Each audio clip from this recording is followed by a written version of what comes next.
The Vincent Black Lightning is among the most legendary motorcycles in history because it was the fastest road-going motorcycle in the world. Not only was this thing fast, it's loud.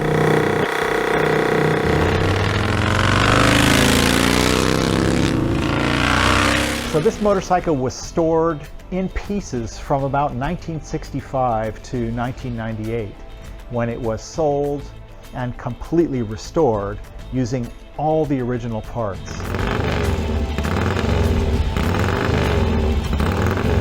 This bike had only ever completed 3 races.